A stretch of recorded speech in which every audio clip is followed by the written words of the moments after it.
Praise the Lord. सभी वक्त है कि हम खुदा के लासानी लाफानी कुदरत और कुव्वत वाले कलाम को सुनेंगे। सो खुदा के खादिम पास्टर नुमान यूसुफ को जोरदार तालियों में, खुदा के कलाम को, खुदा के खादिम को जोरदार तालियों में वेलकम करेंगे।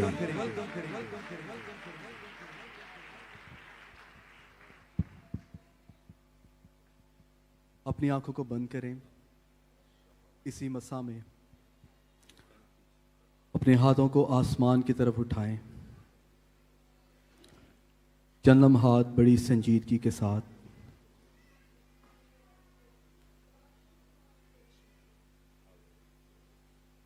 मेरे पीछे ये दुआ करें। सब अपने हाथों को आसमान की तरफ उठाकर मेरे पीछे ये दुआ करें। प्यारे आसमानी बाप, मैं तेरा शुक्र करता हूँ कि तूने मुझे आज फिर मौका बख्शा है कि मैं तेरे कलाम को समझ सकूं और अब उसको अपनी ज़िंदगी का हिस्सा बना लूं।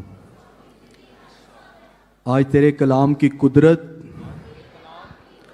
पाकरू की कुव्वत से मेरी ज़िंदगी को यकसर तब्दील कर दे और मैं पहले जैसा ना रहूं, बल्कि आज तेरे कलाम से, आज तेरी बातों से मेरी जिंदगी बदल जाए, मेरी सोच बदल जाए, मेरा चाल चलन बदल जाए और मैं तेरी मानित बन जाऊं, ताकि मेरी जिंदगी से और मेरे वसीला से यीशु मसीह का जलाल जाहिर हो। यीशु के नाम से, यीशु के नाम से, आमीन। आइए पाकरू के लिए जोरदार तालियां बजाएं, जोरदार तालियां बजाएं खुदा उनके पाकरू के लिए जो हमारे दरमियान में मौजूद है, यहाँ पर उतरा हुआ है और यकीनन आज हम उसके बड़े जलाल को देखेंगे। Hallelujah, hallelujah. सब तशरीफ रखें। खुदा यीशु मसीह के अजीम नाम में आप सबको बहुत बहुत सलाम। आप सबको बहुत बहुत सलाम। खुदावन की शुक्रगुजारी करते हैं कि हम खुदावन के बड़े फजल से थैंक्स गिविंग के सीज़न में दाखिल हो चुके हैं और आज से हम थैंक्स गिविंग सीज़न को सेलिब्रेट करेंगे। बड़ी ही खुशी की और शादमानी की बात है। और हम किस बात की थैंक्स गिविंग करते हैं, हम किस बात की शुक्रगुजारी करते हैं, इसको जानना बहुत ज़रूरी है। और वो इस बात की शुक्रगुजारी है कि सारी दुनिया दियां कब्रां विचों एक कब्र खाली है और यीशु। Hallelujah, hallelujah. हम इस बात की शुक्रगुजारी करते हैं कि हमारा यीशु जिंदा है और वो अपने लोगों के दरमियान में मौजूद है। बिलखुसूस मैं खुदा के खादम के लिए भी खुदा उनकी शुक्रगुजारी करता हूँ। पास्टर सालिक जॉन बरकत साहब के लिए खुदावन उनको, उनके घराने को बहुत ज़्यादा बरकत दे जो हमें यहाँ पर मौका देते हैं खुदा के कलाम को शेयर करने का। मैं आज आपके सामने बाइबल मुकद्दस में से जहाँ से तलावत करूँगा वो मुकद्दस पौलुस रसूल का ख़त है जो उसने कुरिन्थियों की कलीसिया के नाम लिखा है। और उसके दूसरे ख़त में से मैं आपके सामने आज तिलावत करूँगा। और इससे पहले कि मैं इस ख़त में से वो हवाला तिलावत करूँ, चंद ख़ास बातें मैं इस ख़त के ताल्लुक़ से आपको बताना चाहता हूँ। गौर से सुनिएगा। इस ख़त का जो मरकज़ी ख्याल है वो है दुखों के ज़रिए जलाल। और इस ख़त का जो मकसद है, मुकद्दस पौलुस रसूल ने यह ख़त कुरिन्थस की कलीसिया में मौजूद 3 किस्म के लोगों के लिए लिखा। पहले जो लोग थे वो थे जो अक्सरियत में थे। पौलुस रसूल इस ख़त के ज़रिया से उनकी हौसला अफजाई करना चाहता था जो उसे रूहानी लीडर समझते थे और उसके वफादार थे।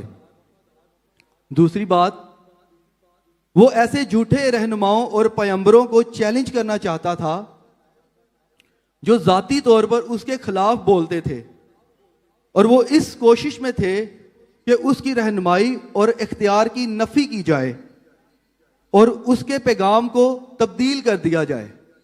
यानी दूसरी जो बात है वो ये है कि वो उन लीडर्स और उन रहनुमाओं को जो झूठे थे उनके लिए भी उसने इस खत को लिखा, जो उसकी रहनुमाई जो खुदा के पाकरू की मदद से कलीसिया की कर रहा था, उसकी रहनुमाई और उसके इख्तियार की नफी की जाए और उसके पैगाम को तब्दील कर दें जो वो यीशु मसीह का पैगाम कलीसिया को दे रहा था। तीसरी बात, वो कलीसिया में चंद ऐसे लोगों को खबरदार करना चाहता था जो मुखालफों के जेरे साया थे और रसूल के इख्तियार और इस्लाह के खिलाफ मजम्मत कर रहे थे। और चंद और अहम बातें इस खत में जो हमें नजर आती हैं। रसूल कई जगहों पर खुशखबरी की मुनादी करने में अपनी मोहब्बत और कामयाबी का हाल बयान करता है। फिर पुराने अहद और नए अहद के इंतजामी अदवार का मुआजना करता है। फिर तरह तरह की मुसीबतों और दुखों का जिक्र जो उस पर और उसके हम खिदमतों पर आए, वो उसका भी जिक्र करता है। और आखिर में वो अपनी रसालत की सदाकत को पेश करता है। ये चंद अहम बातें इस खत के ताल्लुक से थीं। जब भी आप खुदा का कलाम पढ़ते हैं, पहली बात तो ये कि उसको एक सीक्वेंस से पढ़ा करें। और जब आप किसी भी बुक का आगाज करते हैं तो शुरू में जो उसका तारुफ होता है वो लाजमी पढ़ा करें। जो उसकी हाइलाइट्स होती हैं उसको लाजमी पढ़ा करें। उससे समझ आ जाती है कि जिस किताब को हम पढ़ने वाले हैं आखिर उस किताब का मकसद क्या है लिखने का और वो कैसे हमारी मदद कर सकती है। जो हवाला मैंने चूज किया है मैं आपके सामने तिलावत करूंगा इसी खत का, यानी दूसरा करंथियों उसका 12वां बाब उसकी पहली आयत से मैं आपके सामने खुदावंद के कलाम मुकद्दस में से पढ़ूंगा। जिनके पास खुदा का कलाम है वो जरूर मेरे साथ निकालें और मेरे साथ पढ़ें। पहली आयत से यूं लिखा है, मुझे फख्र करना जरूर हुआ अगरचे मुफीद नहीं, बस जो रोया और मुकाशफे खुदावंद की तरफ से अनायत हुए उनका मैं जिक्र करता हूं। मैं मसीह में एक शख्स को जानता हूं, 14 बरस हुए कि वो यकायक तीसरे आसमान तक उठा लिया गया। ना मुझे ये मालूम कि बदन समेत, ना ये मालूम कि बगैर बदन के, ये खुदा को मालूम है। और मैं ये भी जानता हूं कि उस शख्स ने बदन समेत या बगैर बदन के, ये मुझे मालूम नहीं, खुदा को मालूम है। चौथी आयत में लिखा है, यकायक फिरदौस में पहुंचकर ऐसी बातें सुनी जो कहने की नहीं और जिनका कहना आदमी को रवा नहीं। मैं ऐसे शख्स पर तो फख्र करूंगा, लेकिन अपने आप पर सिवा अपनी कमजोरियों के फख्र ना करूंगा। और अगर फख्र करना चाहूं भी तो बेवकूफ ना ठहरूंगा, इसलिए कि सच बोलूंगा, मगर तो भी बाज रहता हूं ताकि कोई मुझे उससे ज्यादा ना समझे जैसा मुझे देखता है या मुझसे सुनता है। हालेलुया। आज का जो मेरा टाइटल है वो है दुखों में जलाल, ग्रेस इन सोरोज। कि कैसे दुखों में, मुसीबतों और तकलीफों में खुदा का जलाल हमारी जिंदगियों में जारी होता है और कैसे वो पूरा होकर हमें उन दुखों और मुसीबतों में मदद देता है। इसलिए मैं इसी टॉपिक पर बात करूंगा। लेकिन इससे पहले कि मैं अपने टॉपिक की तरफ बढ़ूं, जो आयात मैंने आपके सामने तिलावत की हैं, चंद लम्हात इन पर भी हम गौर करते हैं। इस बाब के आगाज ही से रसूल खुदा की बड़ी मेहरबानियों का जिक्र कर रहा है। और वो बड़ी मेहरबानियां क्या हैं? बस जो रोया और मुकाशफे खुदावन की तरफ से अनायत हुए उनका मैं जिक्र करता हूं। वो मेहरबानियां जो खुदा ने उस पर की हैं वो रोया और मुकाशफे हैं, जिसके लिए वो खुदा का शुक्र कर रहा है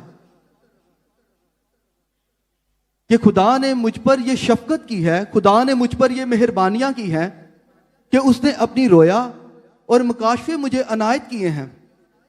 और फिर वो मसीह में जिस शख्स की बात कर रहा है कि मैं मसीह में एक शख्स को जानता हूं, 14 बरस हुए कि वो यकायक तीसरे आसमान तक उठा लिया गया।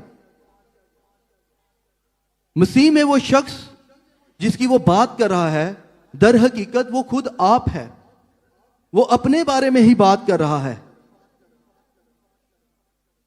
इनडायरेक्टली वो अपनी बात कर रहा है कि उसको 14 बरस पहले आसमान पर यकायक उठा लिया गया। जैसे लिखा है कि ये नहीं मालूम कि बदन में या बगैर बदन के, लेकिन वो इस बात को जानता है कि खुदा की हजूरी, खुदा के पाकरू की कुदरत उसको यकायक तीसरे आसमान तक ले गई है। और वहां पर जाकर जो उसने बातें सुनी हैं या जो उसने सारी वहां पर वो पिक्चर देखी है या खुदा का जलाल देखा है, वो इन बातों का जिक्र नहीं कर रहा कि उसने क्या देखा है या क्या सुना है या उसने कौन सी बातें सुनी है। सिर्फ वो इस बात के लिए खुदा का बेहद शुक्रगुजार है कि खुदा ने अपनी रोया और मुकाशफे उसको बख्शे हैं। और इस बात के लिए वो जरा भी फख्र नहीं कर रहा, वो इस बात के लिए जरा भी गरूर नहीं कर रहा। हालांकि वो तीसरे आसमान तक उठा लिया गया है, खुदा की हजूरी को उसने एक्सपीरियंस किया है, वो खुदा का जलाल देख रहा है, वो खुदा की बातें सुन रहा है। अगर वो चाहे तो इन बातों पर फख्र कर सकता है। जैसे लिखा है, मुझे फख्र करना जरूर हुआ, लेकिन वो इस बात की भी वजाहत करता है कि ये मुझे मुफीद नहीं है।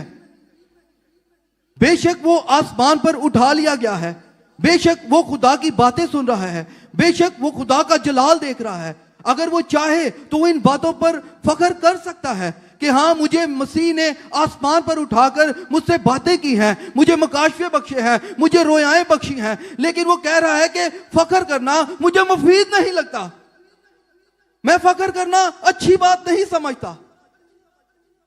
बेशक मैं तीसरे आसमान तक ही क्यों नहीं उठा लिया गया, लेकिन मैं फख्र करने को मुफीद ही नहीं समझता।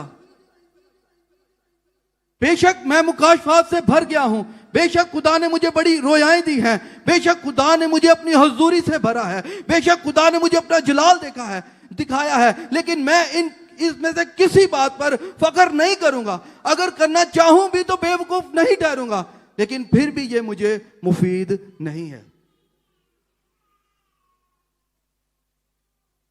कैसी जबरदस्त बात है। इतनी आला सरफराजी के बावजूद वो इस सारे वाक़े का जो बयान है बड़े इनकसार के साथ, बड़ी फरोतनी के साथ कर रहा है कि मुझे ये मुफीद नहीं है कि मैं किसी बात में भी फख्र करूं। वो इस चीज का बिल्कुल भी शिकार नहीं होना चाहता कि वो किसी छोटी सी बात पर भी घुमंड करे, या इस सारे वाक़े के बाद वो अपने आप में मगरूर बन जाए कि भाई हुन मेरे वर्गा ते कोई भी नहीं हैगा, क्योंकि मैं ते आसमान तक पहुंच गया वहां। मेरा सवाल आप सबसे है, जितने मुझे इस वक्त यहां सुन रहे हैं और जितने ऑनलाइन देख रहे हैं, क्या हमारा मिजाज और हमारा रवैया ऐसा है? अपने आप पर गौर करें, दूसरे को जज नहीं करना, अपने आप को गौर करना है, देखना है कि क्या मेरा रवैया ऐसा है। क्या अगर मैं मसीही कहलवाया जाता हूं तो क्या मेरे अंदर ये इनकसारी, मेरे अंदर ये हलीमी, मेरे अंदर ये फरोतनी है? दुनिया को देखे, दुनिया गुरूर में डूब चुकी है। बेशुमार लोग मगरूरी का शिकार हो रहे हैं बड़ी तेजी के साथ। वो अपनी तरह तरह की चीजों पर, नेमतों और बरकतों से बजाय कि वो खुदा के शुक्रगुजार हों, वो मगरूरी का शिकार हो चुके हैं। ट्रेंड बन गया है अच्छे कपड़े पहनना, अच्छा दिखना, खूबसूरत दिखना। लोग इस चीज को ज्यादा तरजीह देते हैं, ना कि खुदा के कलाम को, ना कि खुदा की बातों को। बड़ी मेहनत करते हैं अपने आप को स्टैब्लिश करने के लिए, बड़ी मेहनत करते हैं अपने आप को खूबसूरत दिखाने के लिए, लेकिन इस बात पर मेहनत नहीं करते कि मेरी जो रूह है क्या वो सेव है या नहीं। वो खुदा के कलाम के लिए जुस्तजू नहीं करते, वो दुआ में इस तरह से पैशनेट नहीं होते। दुआ के लिए 2-3 घंटे गुजारना अजाब बन जाता है। एक शख्स मुझे कहने लगा, मैं चर्च इसलिए नहीं जाता, 2-2 घंटे तो वर्शिप ही होती रहती है। ओ भाई, खुदा जिसने तुझे जिंदगी बख्शी है, जो 24 घंटे तेरी मदद करता है, तेरी हिफाजत करता है, क्या तू उस खुदा के लिए 2 घंटे उसकी तारीफ नहीं कर सकता?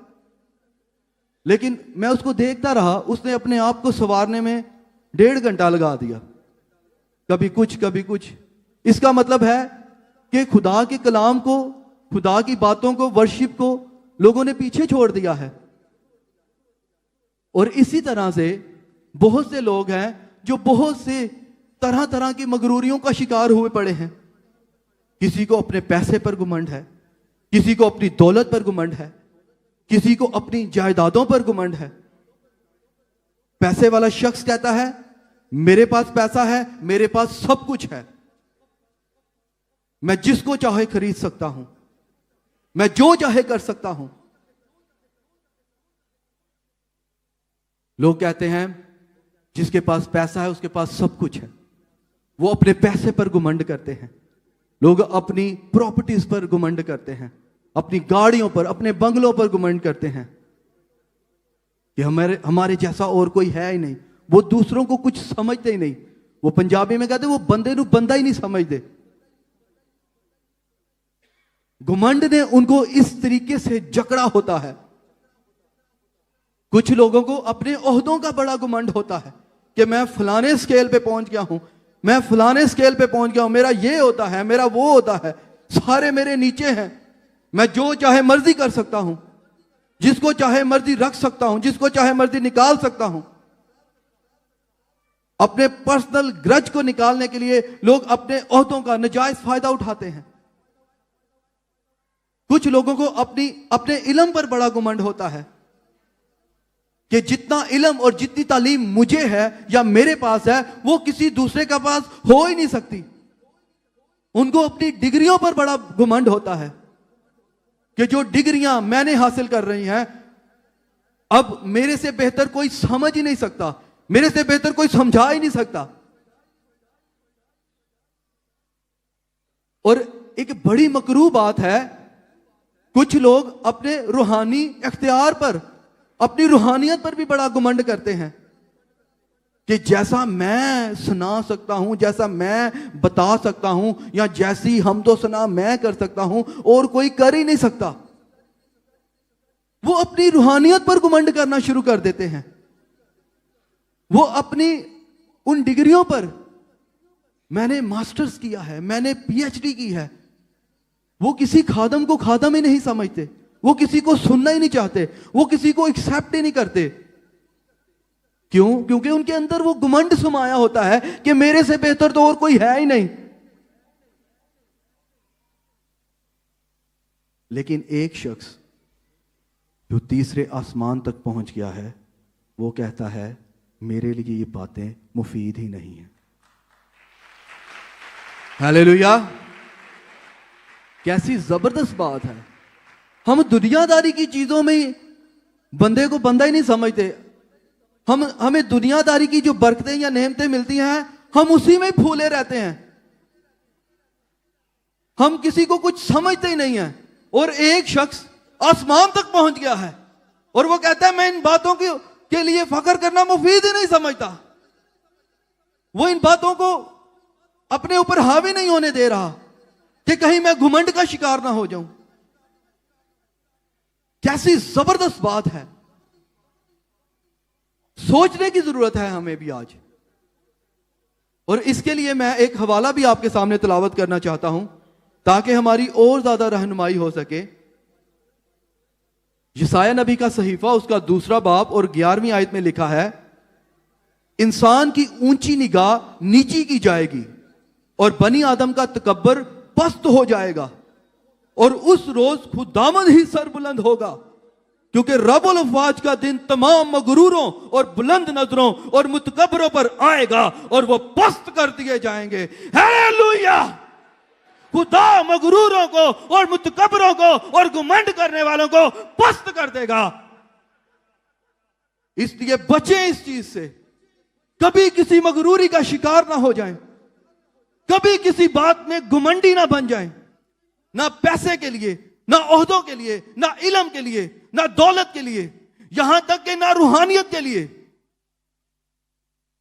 क्योंकि जो मसीह में अपने आप को पस्त करते हैं वो सरफराज किए जाते हैं। हालेलुया! जो अपने लिए, जो खुदा के लिए, जो मसीह के लिए अपने आप को पस्त कर देते हैं, अपने आप को खाली कर देते हैं, अपने आप को छोटा बना लेते हैं, हमारा खुदा उनको बड़ा बना देता है। हमारा खुदा उनको सरबुलंद करना शुरू कर देता है। हमारा खुदा उनको बूरे से उठाकर तख्त पर बैठा देता है। हमारा खुदा उन चरवाहों को बादशाह बना देता है। हालेलुया! जो अपने आप को मसीह में पस्त करते हैं, कलाम बयान करता है, वो सरफराज किए जाते हैं। हालेलुया! इसलिए हमेशा अपने आप को मसीह में छोटा बनाएं। आपकी वैल्यू आदमी नहीं बल्कि खुदा सेट करेगा, और जो वैल्यू खुदा सेट करेगा उस वैल्यू को कोई हिला भी नहीं सकेगा। हालेलुया! हालेलुया! और अगली आयत पर अगर गौर करें, जैसे मैंने आपके सामने तिलावत की है कि मैं ऐसे शख्स पर तो फख्र करूंगा लेकिन अपने आप पर सिवा अपनी कमजोरियों के फख्र ना करूंगा, और अगर फख्र करना चाहूं भी तो बेवकूफ ना ठहरूंगा, इसलिए कि सच बोलूंगा मगर तो भी बाज रहता हूं ताकि कोई मुझे इससे ज्यादा ना समझे जैसा मुझे देखता है या मुझसे सुनता है। 7वीं आयत में लिखा है, और मुकाशफों की ज्यादती के बाइस मेरे फूल जाने के अंदेशा से मेरे जिस्म में कांटा चुभोया गया, यानी शैतान का कासिद, ताकि मेरे मुक्के मारे और मैं फूल ना जाऊं। मुकद्दस पौलुस रसूल 7वीं आयत में जो कांटे का जिक्र कर रहे हैं, लिखा है, और मुकाशफों की ज्यादती के बायस मेरे फूल जाने के अंदेशा से मेरे जिस्म में कांटा चुभोया गया। अब ये जो कांटा है, ये दर्द को, मुश्किल को, मसाइब को, हकारत के ख्याल, जिस्मानी तकलीफ और कमजोरी का इजहार कर रहा है। पहली बात तो यह है, इस आयत में रसूल जिस मसले का जिक्र कर रहा है वो मसला उसके किसी गुनाह की वजह से नहीं आया, उसकी किसी गलती की वजह से नहीं आया। जिस कांटे का वो जिक्र कर रहा है कि और मुकाशफों की ज्यादती के बायस मेरे फूल जाने के अंदेशा से मेरे जिस्म में कांटा चुभोया गया, यानी शैतान का कासिद, ताकि मेरे मुक्के मारे और मैं फूल ना जाऊं। अब ये जो शैतान का कासिद उसके पास आया है और ये जो कांटा उसको चुभोया जा रहा है, पहली बात ये है कि ये उसकी किसी गलती या गुनाह का नतीजा नहीं है कि हम ये ख्याल करें कि गलती की है उसने या उससे कोई गुनाह हो गया है, बल्कि ये कांटा जो उसको चुभोया जा रहा है और ये जो कांटा है ये दर्द और मुश्किल को और मसाइब और हकारत के ख्यालात और जिस्मानी तकलीफ और कमजोरी को जाहिर कर रहा है। ये जो कांटा उसको चुभोया जा रहा है, ये इसलिए चुभोया जा रहा है कि वो फूल ना जाए। जैसे वो कहता है, और मुकाशफों की ज्यादती के बाद मेरे फूल जाने के अंदेशा से मेरे जिस्म में कांटा चुभोया गया। गौर करें कि खुदा इस बात की कितनी फिक्र करता है कि उसके लोग किसी मगरूरी का शिकार ना हो जाएं। अब मुकद्दस पौलुस रसूल को देखें, तीसरे आसमान यानी फिरदौस तक पहुंच गया है, जबरदस्त स्कॉलर है, पढ़ा लिखा शख्स है, सबसे ज्यादा जुबानें बोलने वाला है। यीशु ने खुद उसे बुलाया है, दिमिश्क की राह पर यीशु ने उसके साथ इनकाउंटर किया, उससे बातें की हैं, और फिर यहां तक नहीं बल्कि उसको आसमान पर भी बुलाकर, जाहिर सी बात है अगर उसने सुनी है तो वो उसमें इन्वॉल्व है। इन सारी बातों के की वजह से अब खुदा को उसकी फिक्र भी हो रही है कि ये जो मुकाशफात, ये जो रोयाएं इस पर खुल गई हैं, कहीं मेरा बंदा इस वजह से फूल ना जाए, कहीं मेरा बंदा किसी मगरूरी में ना आ जाए। खुदा इस बात की फिक्र करता है। मैं ये नहीं कहता कि अमीर होना बुरी बात है, मैं ये नहीं कहता कि गाड़ियां होना बुरी बात है, मैं ये नहीं कहता कि बड़े ओहदों पर फायज होना बुरी बात है, मैं ये भी नहीं कहता कि इल्म हासिल करना बुरी बात है या रूहानियत में और आगे बढ़ना बुरी बात है, बल्कि मैं ये कहना चाहता हूं कि हमें इन सारी बरकत और नेमतों के लिए खुदा के शुक्रगुजार होना है, क्योंकि ये खुदा हमें बख्शता है। और यहां पर भी मुकद्दस पौलुस रसूल खुदावंद का शुक्रगुजार है, और फिर खुदावंद को भी उसकी फिक्र है। खुदा आज मेरी और आपकी भी फिक्र करता है कि हम भी किसी बात पे भूल ना जाएं, हम भी किसी बात पे घुमंड ना करना शुरू कर दें, किसी ऐसी बात पर फख्र ना करना शुरू कर दें। इसलिए उसने एक जरिया बनाया है कि पौलुस हमेशा खुदा पर डिपेंड करता रहे। और वो जरिया क्या है कि उसको एक कांटा चुभोया जा रहा है। इब्लीस को इजाजत दी गई है कि वो उसको इस तरीके से किसी ना किसी तरह से डिस्टर्ब करता रहे ताकि वो खुदा के साथ जुड़ा रहे। मेरे अजीजों, हमेशा अगर हम पॉजिटिवली ले तो दुख खुदा की कुदरत को हमारी जिंदगियों में पूरा होने का मौका देते हैं। हमारे दुख एक रास्ता बनाते हैं कि हम खुदा तक पहुंच सके। बिली ग्राहम अपनी किताब हर मजदून में चार्ल्स स्पर्जन की एक कोटेशन यूज करते हैं, और चार्ल्स स्पर्जन कहता है कि खुदावंद अपने बेहतरीन सिपाही मुसीबत के कोहिस्तानों से तलाश करता है। आपकी मुसीबतें, आपके दुख एक रास्ता बनाते हैं आपका खुदा के साथ मिलने के लिए। और हम उन दुखों और मुसीबतों की वजह से बुड़बुड़ाना शुरू कर देते हैं। ए सारे दुख मेरे वास्ते सन, हुन ए बीमारी आ गई, हुन ए मसला खड़ा हो गया, एक मसला हल नहीं होता दूसरा शुरू हो जाता। अरे भाई, अरे अजीजों, ये मसले इसलिए आते हैं ताकि हम खुदा के साथ लिपटे रहें।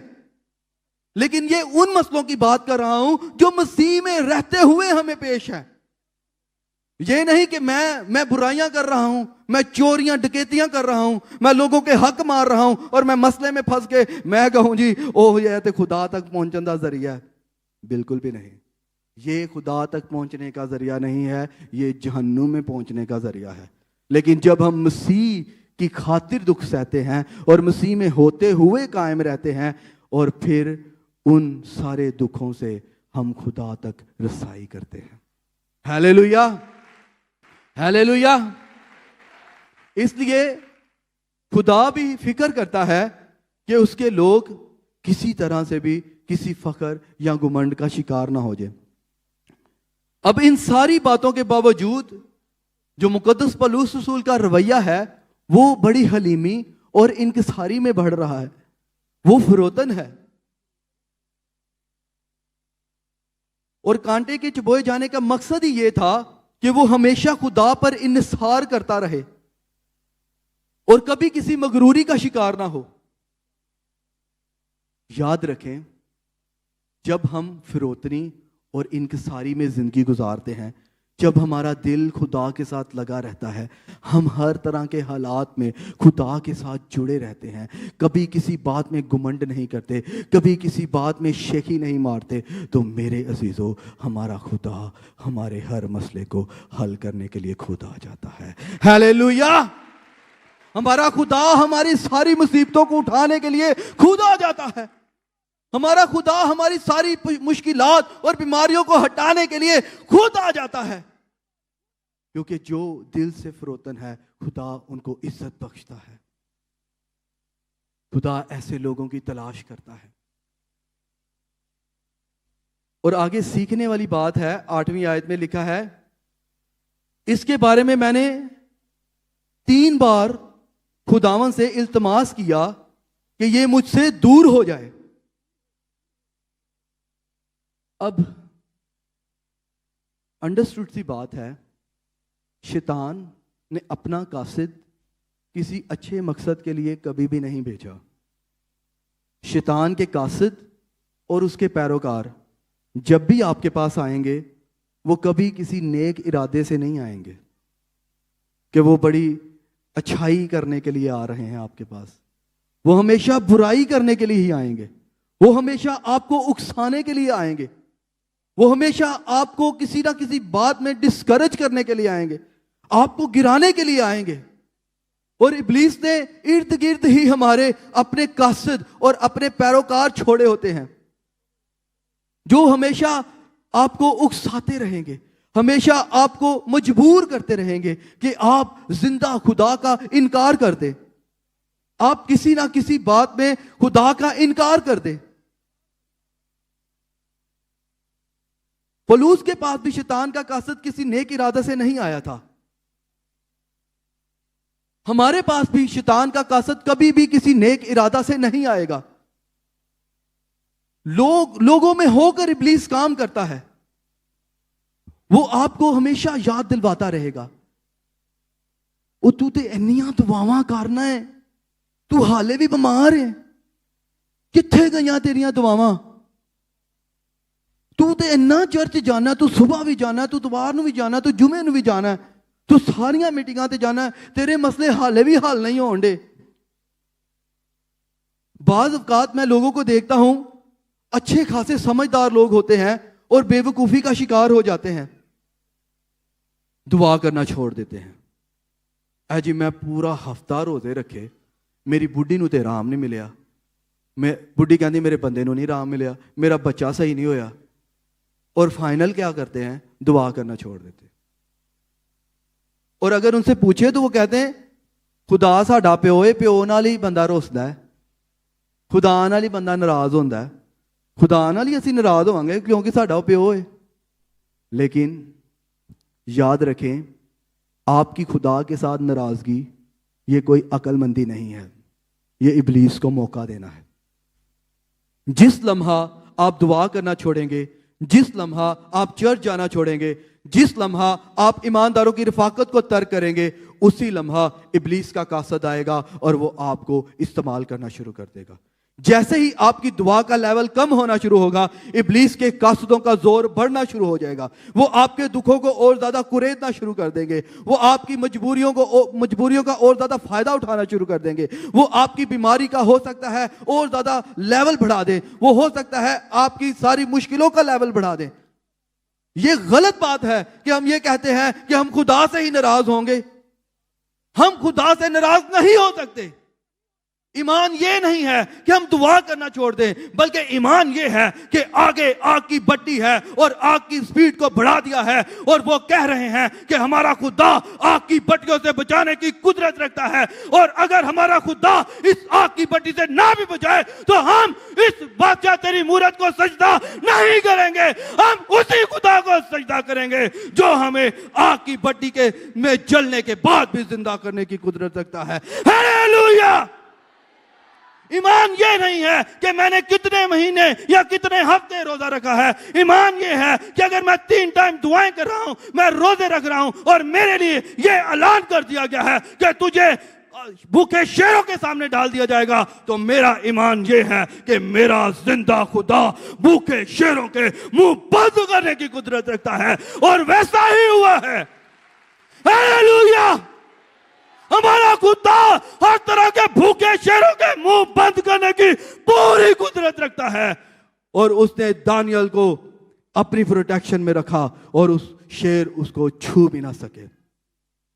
कैसे हम कह सकते हैं? यीशु मसीह ने कहा कि अंगूर का हकीकी दरख्त मैं हूं और तुम मेरी डालियां हो। तुम मुझसे जुदा होकर कुछ नहीं कर सकते। तुम दुआ को छोड़कर मुझसे दूर हो जाओगे। तुम कलाम को छोड़कर मुझसे दूर हो जाओगे। तुम चर्च को छोड़कर मुश्किलों में पड़ोगे। क्योंकि जो डाली दरख्त से अलग हो जाती है वो सूख जाती है और वो फिर सिर्फ आग में झोंकने के काबिल रहती है। इसके अलावा उससे कुछ हासिल नहीं हो सकता। कभी इब्लीस को मौका ना दें, कभी ऐसे लोगों को मौका ना दें कि वो आपको कहें कि तू बड़ी दुआएं करता है, तेरी दुआएं किधर जा रही हैं, तेरा चर्च किधर जा रहा है, तेरी वर्शिप कहां जा रही है। उसे कहें मेरी दुआओं को, मेरी वर्शिप को खुदा सोने के प्यालों में जमा कर रहा है। Hallelujah, hallelujah. ये हमारा ईमान है। हम इसलिए सिर्फ दुआएं नहीं करते कि हमारी जरूरतें पूरी हो जाएं, हमारी ख्वाहिशें पूरी हो जाएं या हमारी परेशानियां खत्म हो जाएं, बल्कि हम दुआ इसलिए करते हैं क्योंकि दुआ के जरिए से हम अपने जिंदा खुदा से बातें करते हैं। हालेलुया। अब मुकद्दस पौलुस रसूल भी एक प्रॉब्लम में है, परेशानी में है, और वो एक बार दुआ कर रहा है, 2 बार दुआ कर रहा है, 3 बार दुआ कर रहा है। लिखा हुआ है, मैं अपने पास से नहीं कह रहा। 8वीं आयत को देखें, लिखा है कि इसके बारे में मैंने 3 बार खुदावंद से इल्तिमास किया कि ये मुझसे दूर हो जाए। अब जितने मुकाशवा से वो भरा हुआ है, जितनी रूहानियत में वो कामिल हो रहा है, वो बहुत ज्यादा जुबानें बोलने वाला है। मसीह ने खुद उसे बुलाया है, उसको तो ऑर्डर करना चाहिए और चीजें होना शुरू हो जाएं। होता भी था, उसने तो सिर्फ कहना था और चीजें होना शुरू हो जाती थी। लेकिन यहां पर खुदा का कलाम हमें क्या सिखा रहा है कि वो भी 3 बार खुदावंद से इल्तिमास कर रहा है कि ये मुझसे दूर हो जाए। आप में से भी बहुत से लोग हैं जो बहुत दुआएं कर रहे हैं कि खुदावंद मेरा ये मसला हल हो जाए, मेरी ये प्रॉब्लम हल हो जाए, मेरी ये मुश्किलें हल हो जाए, मेरी ये बीमारी हल हो जाए। पौलुस भी इसी तरह से इल्तिमास कर रहा है कि खुदावंद ये मुझसे दूर हो जाए। लेकिन यीशु मसीह ने उसे क्या कहा? लिखा है 9वीं आयत में, मगर उसने मुझसे कहा मेरा फजल तेरे लिए काफी है। हालेलुया। उसने उससे कहा कि मेरा फजल तेरे लिए काफी है। दुख, मुसीबतें, यह तो एक आलमगीर हकीकत है, इसका कोई भी शिकार हो सकता है। कोई शख्स भी इसकी लपेट में आ सकता है, चाहे वो ईमानदार है या गैर ईमानदार है, चाहे वो अमीर शख्स है या गरीब शख्स है। दुख और मुसीबत आलमगीर हकीकत है, कोई भी इसका शिकार हो सकता है। लेकिन इसका मतलब यह नहीं कि हम खुदा का इनकार कर दें। बाज लोग समझते हैं कि मसीहियत में आ जाने का मतलब है जिंदगी के तूफानों से बच निकलना। बाज लोग ये समझते हैं कि मसीह को कबूल करने का मतलब यह है अब मैं बीमार नहीं होऊंगा, या मैं किसी मुसीबत का शिकार नहीं होऊंगा, या मुझ पर अब कोई प्रॉब्लम नहीं आएगी। और इसी बात का तो दूसरे लोग फायदा उठाते हैं, क्योंकि हमारा माइंडसेट ये है। बहुत से लोग हैं वो यही समझते हैं कि चर्च जाऊंगा, कलाम पढ़ूंगा, मसीह को मैंने कबूल कर लिया है, अब कोई प्रॉब्लम नहीं है। नहीं, यीशु मसीह ने कहा है जो कोई मेरे पीछे आना चाहता है उसको अपनी खुदी का इनकार करना है और हर रोज अपनी सलीब उठानी है और मेरे पीछे आना है। सलीब उठाने का मतलब ही ये है कि हम उन सारी प्रॉब्लम समेत मसीह के पीछे चलें, क्योंकि पहले उसने खुद ऐसा किया है। क्योंकि हकीकत यह है कि दुख और मुसीबत तो किसी पर भी आ सकती है। अगर हम पुराने अहदनामा में देखें तो मुसीबतें और दुख नबियों और ईमानदारों की जिंदगी का हिस्सा रहे हैं। बड़ी मशहूर पर्सनैलिटी है दाऊद। दाऊद की जिंदगी को पर अगर गौर करें तो देखें, उसने अपने लड़कपन में ही फलस्ती द्यो कामत शख्स को मार गिराया। वो जो बड़ा जाति जूलियट था, जो खुदा के लोगों को ललकार रहा था, खुदा की कौम को ललकार रहा था, दाऊद लड़कपन में ही उस पर फाते हुआ। फिर उसको चरवाहे से बादशाह बना दिया गया। इस्राएल के दुश्मनों पर उसकी नुमाया फतुहात हम देखते हैं सैमुएल की किताब में, कि वो जहां भी जाता खुदा उसके साथ जाता और वो फतह याबी हासिल करता जाता। वो बड़ी बड़ी उसने हुकूमतों को शिकस्त दी। लेकिन दूसरी तरफ देखें तो दाऊद नाकाबिले बर्दाश्त गम का अशाना भी हुआ। बेइंसाफी के साथ उस पर गद्दारी का इल्जाम लगाया गया, जिससे उसे मजबूरन कई सालों तक अपने महल को छोड़कर मुसीबतों में जिंदगी गुजारना पड़ी। उसका एक बच्चा शीर खवारगी में फौत हो गया। उसके बाद लड़कों को बेदर्दी से कत्ल कर दिया गया। उसके दौरे हुकूमत में उसकी अपनी कौम उसके खिलाफ उठ खड़ी हुई और यह सारी साजिश उसके अपने बेटे की थी। अब दाऊद के बारे में खुदा ने खुद कलाम किया था कि दाऊद मुझे मेरे दिल के मुआफिक मिल गया। खुदा दाऊद से बेपनाह मोहब्बत करता था, दाऊद भी खुदा से मोहब्बत करता था, लेकिन फिर भी वो मुसाइब का शिकार हुआ, फिर भी वो प्रॉब्लम्स का शिकार हुआ। उसको अपना घर छोड़ना पड़ा, उसको दर बदर होना पड़ा, वो उसको छुपना पड़ा। अब हम ये ख्याल करें जी, जिसके लिए तो खुदा ने खुद कहा है कि वो मुझे मेरे दिल के मुआफिक मिल गया, उनकी जिंदगी च कोई परेशानी आ ही नहीं सकती, हो ही नहीं सकता। वो तू इन्नी दुआ करना, हो ही नहीं सकता कि वो बंदा इंज उनका एक्सीडेंट हो जाता। हमें अपनी सोच को बदलने की जरूरत है। बेशक खुदा दाऊद से मोहब्बत करता था, लेकिन फिर भी दाऊद इन सारी प्रॉब्लम्स का शिकार हुआ। लेकिन खुदा इस सारी प्रॉब्लम में उसके साथ रहा। और इसी तरह अगर हम एलिया को देखें, एलिया खुदा का नबी था जो इंतहाई सरगर्म और खुदा के लिए वक्फ था। उसने बड़ी जुर्रत और मुअस्सर तरीका से खुदा की सच्चाई का दिफा किया और वो खबीस बादशाह अखयब और उसकी मक्कार बीवी एजेबल की धमकियों का मुसलसल डटकर मुकाबला करता रहा। उसने एक बादशाह से टक्कर ली हुई थी और उस बादशाह और उसकी बीवी के साथ जादूगरों की एक बड़ी तादाद थी, लेकिन वो बिल्कुल भी नहीं घबराता था। वो बिल्कुल भी इस बात से खौफ नहीं करता था, बल्कि वो डटा रहा, अपने ईमान में मजबूत रहा। उसके दुआ करने से आसमान बंद हो गया।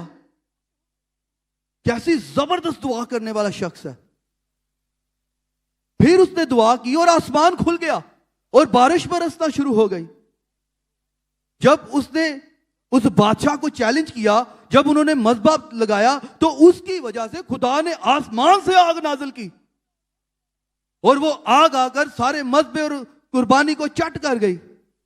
देखिए कैसा जबरदस्त शख्स है, दुआ में कितनी पावर है, ईमान में कितना मजबूत है। लेकिन दूसरी तरफ उस पर भी एक वक्त आया,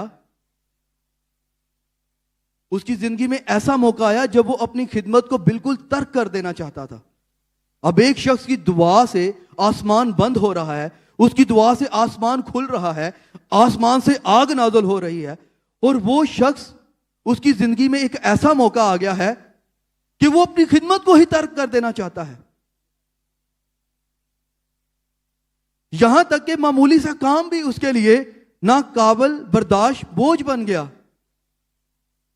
और वो कहने लगा, पहला सलातीन 19:4 में लिखा है, अब तू है खुदावंद मेरी जान को ले ले।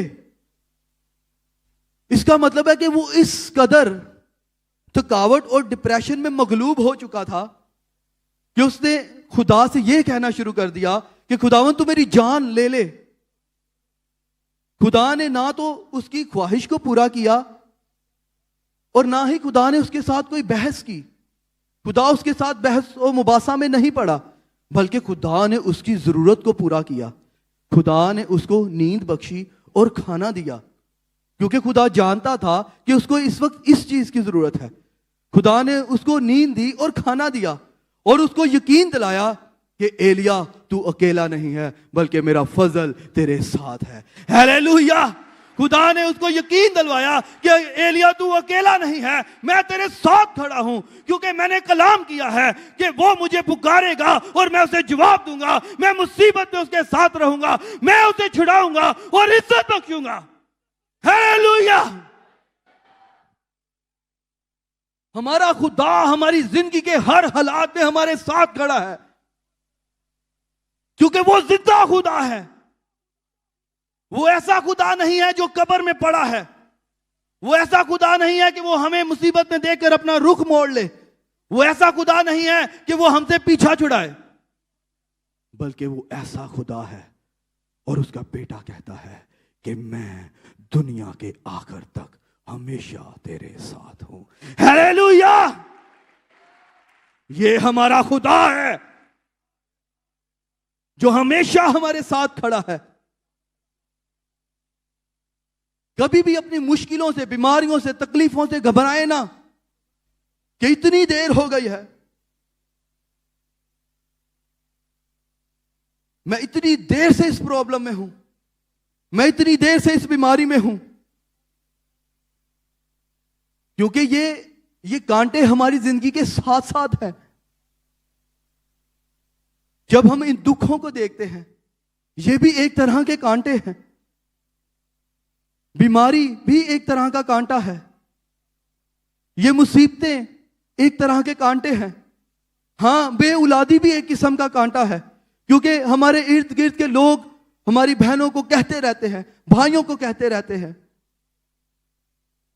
मुश्किलात भी कांटे हैं, लेकिन जब हम यीशु मसीह को देखते हैं, जब हम यीशु मसीह पर निगाह करते हैं और देखते हैं कि उसने कांटों का ताज अपने सर पर रखा है और उसको जरा भी मुश्किल नहीं समझा, तो हमारी जिंदगी में जब उसकी मोहब्बत आ जाती है तो हमें ये कांटे आसान लगना शुरू हो जाते हैं। हालेलुया। फिर हमें ये बीमारियां, ये मुश्किलें, ये परेशानियां लगती ही नहीं हैं, क्योंकि हम ये जानते हैं कि इन बीमारियों से, मुश्किलों से, परेशानियों से, इज़ार आसानियों से बढ़कर जो चीज है वो यीशु मसीह का फजल है।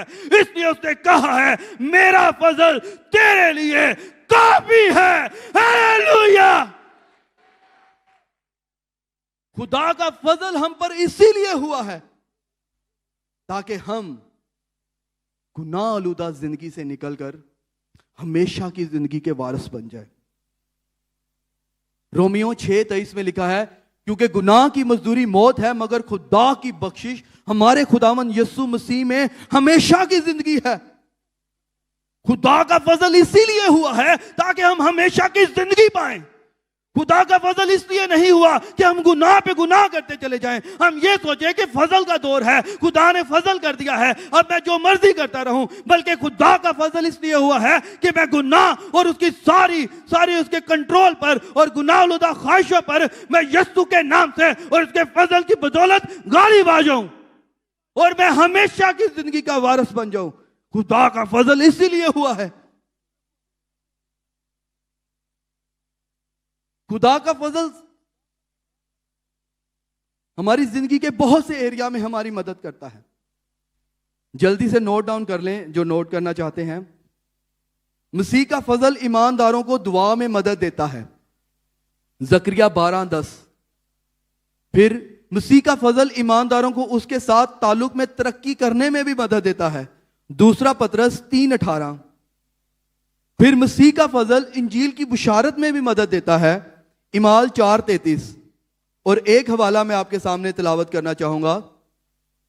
तीतस उसका दूसरा बाब और उसकी 11वीं आयत में लिखा है,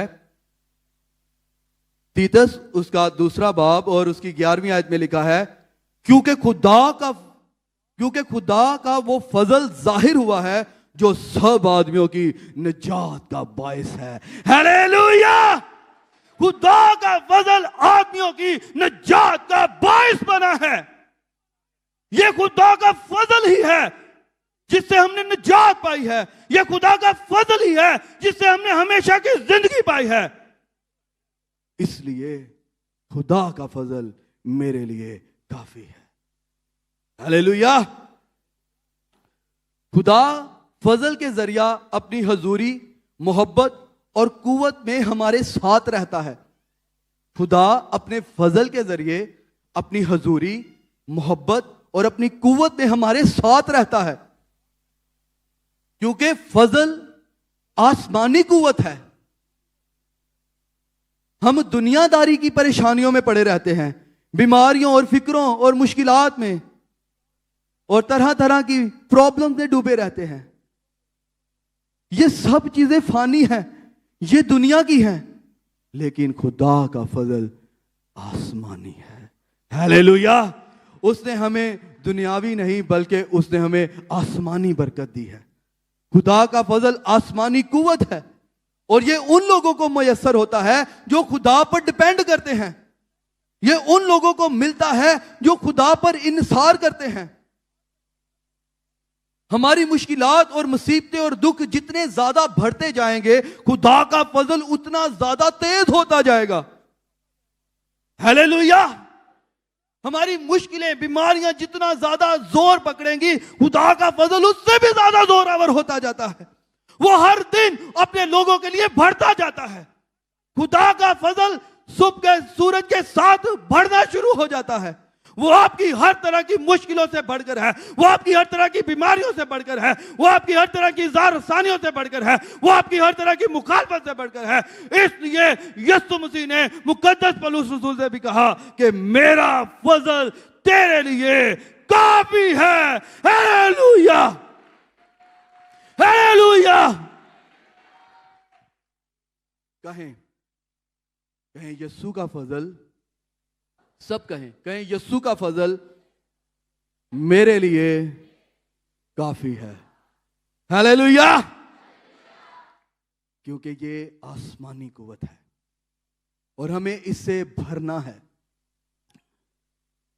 खुदा का फजल हमें रूहानी और जिस्मानी ताकत बख्शता है, और जब खुदा का फजल हमें रूहानी और जिस्मानी ताकत बख्शता है, तब हम भी मुकद्दस पौलुस रसूल की तरह कह सकते हैं कि जो मुझे ताकत बख्शता है उसमें मैं सब कुछ कर सकता हूं। हालेलुया। मैं हर तरह की बीमारियों पर, हर तरह की गुर्बत पर, हर तरह की ज़ार-सानियों पर, मुखालफत पर और इब्लीस और उसकी सारी चालाकियों पर, उसके सारे मंसूबों पर, उसके सारे प्लान पर जो मुझे ताकत बख्शता है, उसमें मैं सब कुछ करते हुए उन पर गालिब आ सकता हूं। हालेलुया। मैं खुदा की कुदरत के वसीला से गालिब आ सकता हूं, क्योंकि जो मुझे ताकत बख्शता है उसमें मैं सब कुछ कर सकता हूं। ये खुदा का कलाम अपनी जिंदगी का हिस्सा बना लें, इसको जाने ना दें। खुदा के पाकरू को अलाउ करें कि वो आपके दिल की तख्तियों पर इस कलाम को लिख दे। और जब खुदा का कलाम हमारे दिल की तख्तियों पर लिखा होता है, जब खुदा का कलाम हमारे अंदर होता है, फिर जब हम मुसीबत में पड़ते हैं तो वो खुदा का कलाम हमारे अंदर से निकलता है। जब हम बीमारी में पड़ते हैं, खुदा का कलाम हमारे अंदर से निकलता है। जब हम प्रॉब्लम में पड़ जाते हैं, खुदा का कलाम हमारे अंदर से निकलता है, और खुदा के कलाम की कुदरत के वसीला से हम गालिब आते हैं। Hallelujah, hallelujah. चंद बातें और लिखा है, इसी टॉपिक पर वापस आते हैं। जब इस बात को मुकद्दस पौलुस रसूल समझ गया कि खुदा का मसीह का फजल मेरे लिए काफी है, तो उसने बड़ी दिलेरी और खुशी के साथ कहना शुरू किया कि बस मैं बड़ी खुशी से अपनी कमजोरी पर फख्र करूंगा, ताकि मसीह की कुदरत मुझ पर छाई रहे। इसलिए मैं मसीह की खातिर कमजोरी में, बेइज्जती में, एहतियाज में, सताए जाने में, तंगी में खुश हूं,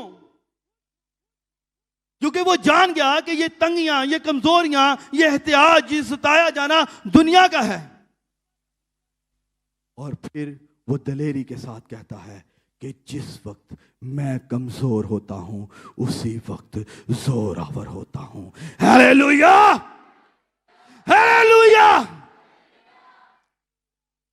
जो वो इस बात को जान गया है तो वो बड़ी दलेरी के साथ कहता है कि अब मैं बड़ी खुशी से अपनी कमजोरी पर फख्र करूंगा ताकि मसीह की कुदरत मुझ पर छाई रहे, क्योंकि जिस वक्त मैं कमजोर होता हूं उसी लम्हा खुदावंद यीशु मसीह की कुदरत के वसीला से जोरावर हो जाता हूं। हालेलुया। इसलिए कोई चीज मुझे मसीह की मोहब्बत से जुदा नहीं कर सकती। ये बीमारियां, ये तंगियां, ये मुश्किलात, ये ज़ारसानियां, ये प्रॉब्लम मुझे मसीह की मोहब्बत से जुदा नहीं कर सकती। कोई चीज मुझे मसीह की मोहब्बत से जुदा नहीं कर सकती, इसलिए कि मेरी कमजोरियों में, मेरी प्रॉब्लम्स में मसीह की कुदरत मुझ पर छा जाती है और मैं मसीह की कुदरत के वसीला से अपनी कमजोरियों में जोरावर हो जाता हूं। Hallelujah, hallelujah. इसलिए वो इलानिया कहता है कि जिस वक्त मैं कमजोर होता हूं उसी वक्त जोरावर